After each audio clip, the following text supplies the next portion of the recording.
पुणे या ठिकाणी बऱ्याच दिंड्यांची राहण्याची व्यवस्था राज्य सरकारकडून करण्यात आली होती।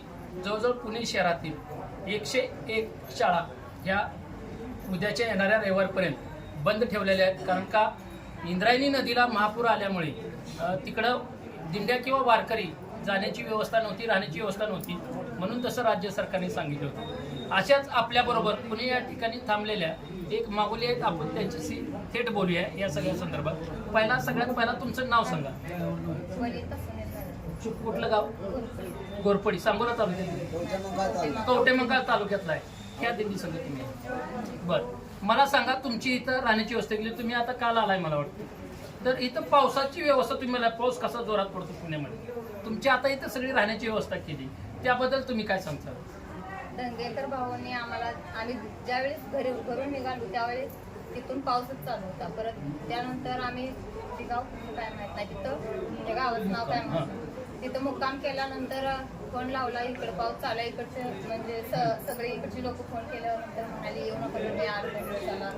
नैसर्गिक आपत्तीमुळे इंद्रायणीला पूर आल्यामुळे सगळ्या लोकांनी जागेवर राहून सांगितलं होतं। आम्ही एका मंदिरात तिथंच थांबलो।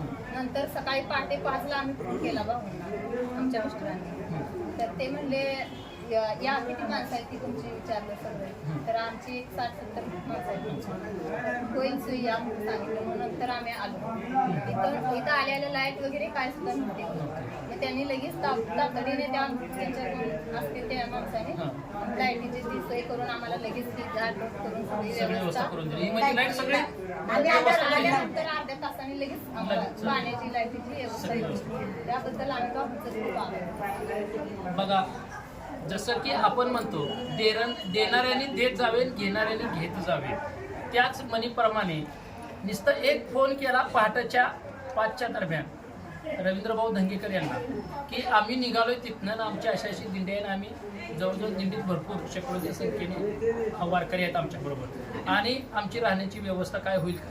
तर भाऊनी तात्काळ पहाटेच्या 5ला सांगितलं की तुम्ही या, इथं तुमची सगळी व्यवस्था करतो। म्हणून ह्या माऊली असतील, त्यांच्याबरोबर अनेक माता माऊली असतील, वारकरी असतील। होय, मुलगा सध्या तुमचा आला, कितवीला आहे मुलगा? तो 3री पासून येतोय तिथं, आता कितवीला आहे? 7वीला आहे, मग 4 वर्ष तो चालत आहे। बघा, त्यांचा मुलगा सध्या गेले 4 वर्षे चालत येतोय पालखी संघ, आणि इथं सगळी व्यवस्था केलेली आहे। म्हणून खरं तर अशा माणसात सध्या आपण कौतुक केलं पाहिजे, देणारा भरपूर असतोय, घरी असल्यासारखं वाटतं, म्हणजे व्यवस्था एवढी भारी आहे, कमीच नाही। त्याच्यामुळे खरोखर अशा व्यक्तींच्या सध्या पाठीशी विठुराया नक्कीच उभा राहत असतो। जसं की देणाऱ्याने देत जावे, घेणाऱ्याने घेत जावे, यांनी सांगितलं, आणि भाऊची दानत भरपूर द्यायची आहे, म्हणून भाऊनी लगेच ती दिलं, त्यांची व्यवस्था सगळी केली। म्हणून भाऊचं सध्या त्यांनी मनापासून अभिनंदन करत आहेत, त्यांचं कौतुक सध्या कौतुकाचे गौरव गात आहेत की एवढी सगळी व्यवस्था अत्यंत कमी वेळेमध्ये, कारण का या रूमला लाईट नव्हती, सगळी व्यवस्था भाऊनी करून दिलेली आहे व्यवस्था सगळी, आणि एकदम इथं पाऊस जरी असेल बाहेर तरी हवा सध्या इथं गार येऊ शकत नाही अशी व्यवस्था भाऊनी या ठिकाणी या सगळ्यांची करून दिलेली आहे। त्याबद्दल भाऊंची सध्या मी मनापासून आभारी मानतो। विजय दंगेकर, लोणारी।